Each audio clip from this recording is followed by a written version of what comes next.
Hello, this is Barry Nirmal. Please subscribe to my channel by clicking on the subscribe link below.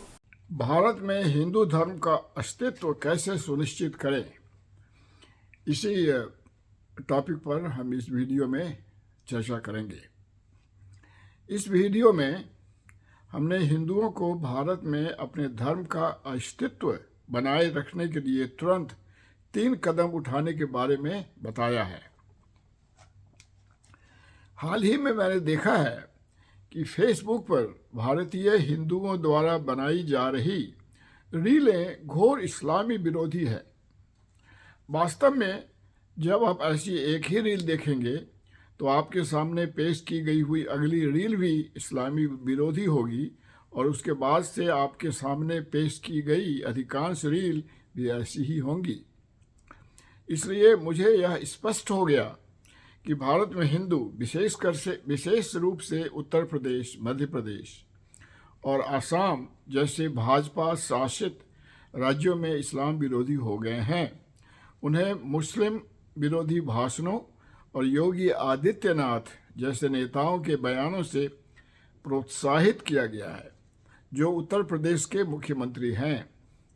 वह एक साधु और एक उत्साही धार्मिक हिंदू हैं।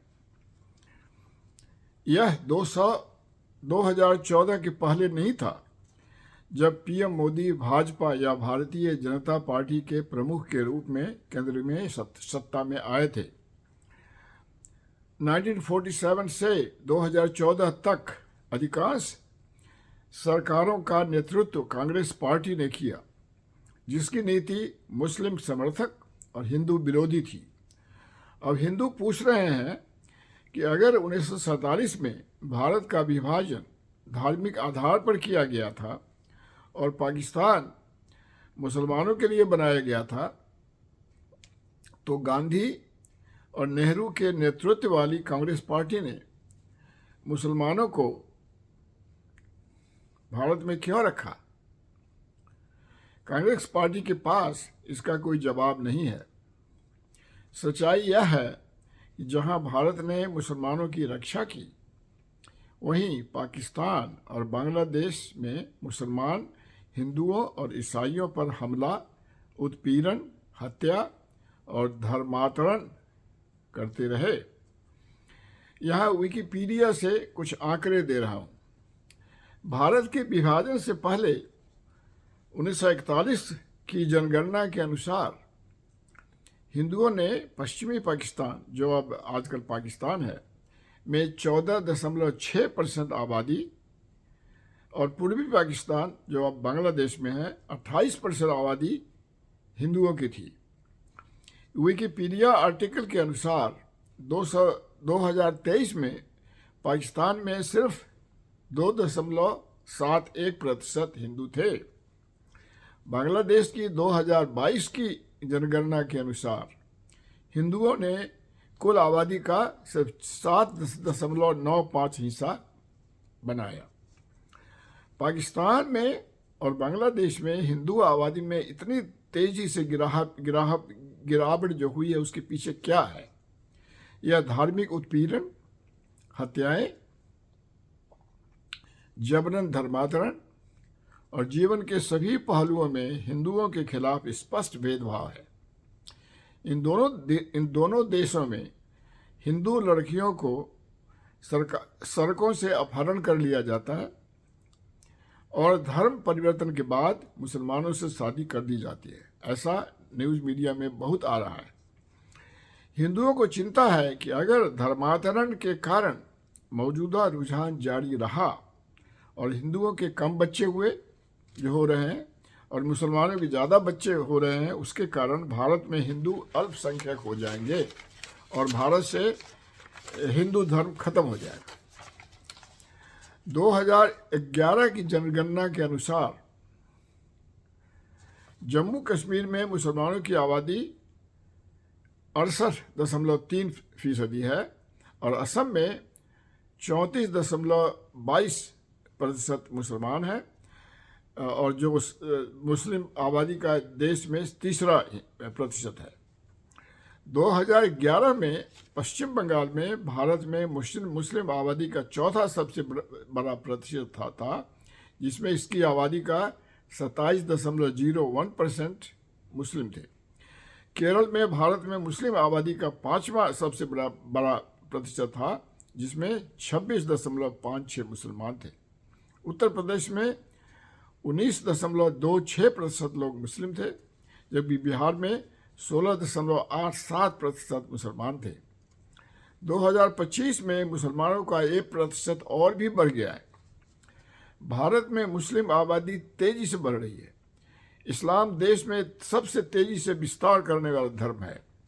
भारत में मुस्लिम आबादी की वृद्धि दर लगातार हिंदुओं की आबादी के बढ़ने से बहुत आगे बढ़ गई है। 1991 से लेकर 2001 के दशक में हिंदुओं के लिए 19.9% अर्थात 19.9 के तुलना में भारत में मुस्लिम की आबादी की वृद्धि 29.5% थी। यह भारत में मुस्लिम आबादी में एक महत्वपूर्ण और चल रही वृद्धि का सुझाव देता है, जो चुनाव परिणामों, नीतिगत निर्णयों और हिंदू मुस्लिम संबंधों को प्रभावित कर रहा है। इसका मतलब यही है कि जिस तरह से चल रहा है, हिंदुओं की संख्या हिंदुस्तान में बहुत अल्पसंख्यक हो जाएंगे हिंदू, और हिंदू धर्म खत्म हो जाएगा। कश्मीर में 1990 से शुरू होकर पाकिस्तान द्वारा प्रशिक्षित घुसपैठियों द्वारा उकसाए हुए मुसलमानों ने हिंदुओं को उनके घरों से निकाल दिया, जो अपने ही देश में शरणार्थी बन गए। मुस्लिम चरमपंथियों का नारा था कि धर्मांतरण करो या मरो। फिल्म कश्मीर फाइल्स इन तथ्यों पर प्रकाश डालती है।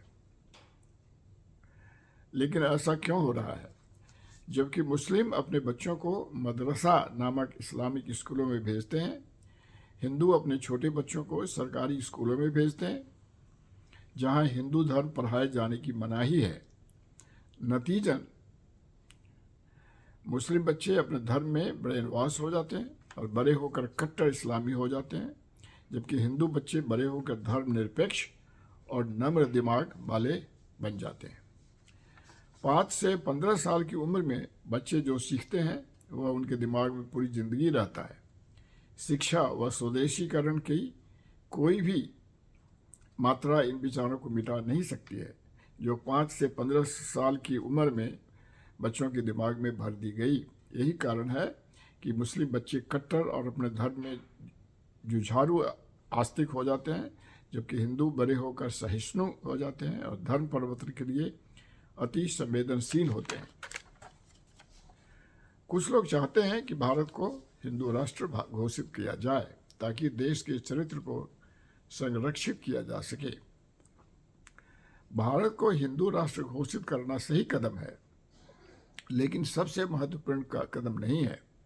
हमारे हिंदू बच्चों को धार्मिक स्कूलों में भेजना महत्वपूर्ण है, जहां वे रामायण, महाभारत, गीता और वेदों जैसे हमारी पवित्र पुस्तकों में निहित महान विचारों के बारे में सीखें। क्या आपने कभी सोचा है कि हम हिंदू अपने भाइयों के साथ कैसा व्यवहार करते हैं? क्या यह सच नहीं है?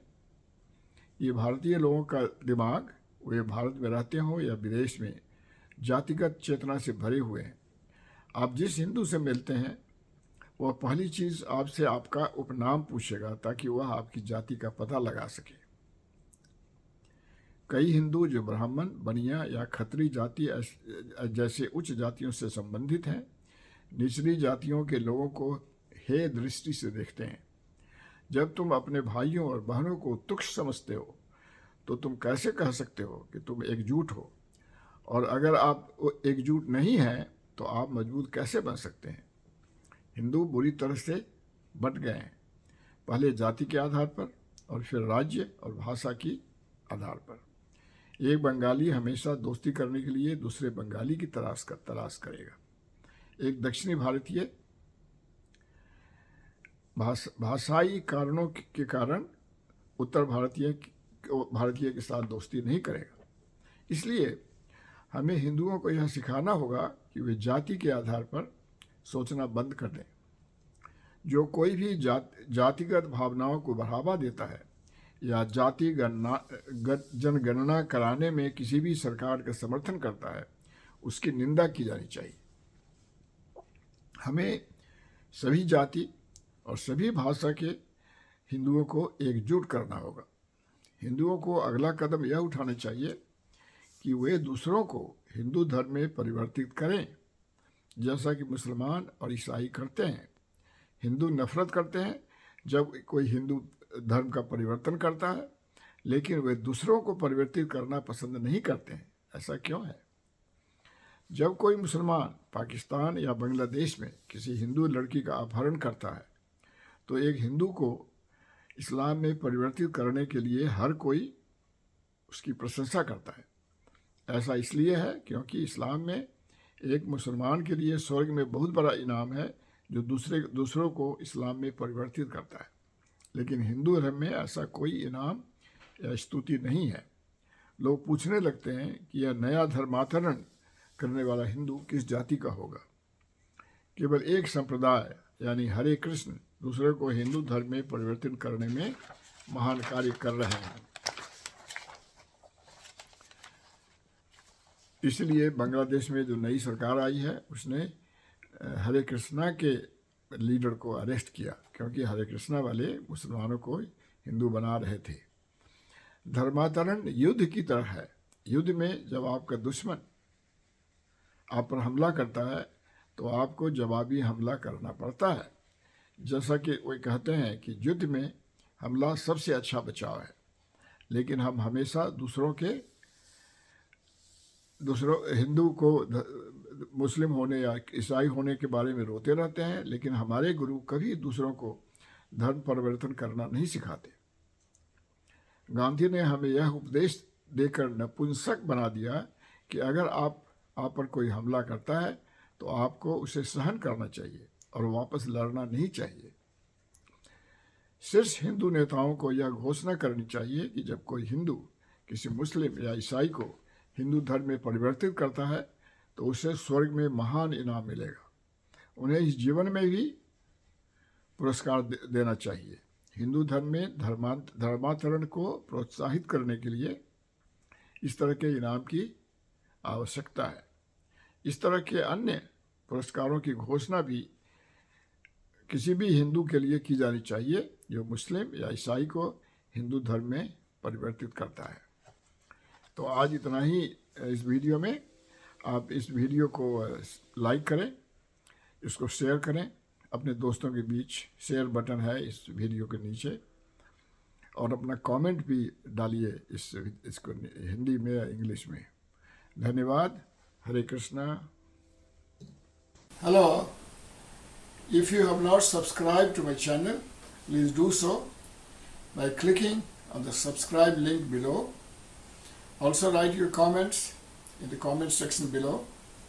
Spread the word. You can share this video with your friends by clicking on the share button below, and you can share it with WhatsApp, with Facebook, Twitter, Instagram, and by sending email to your friends.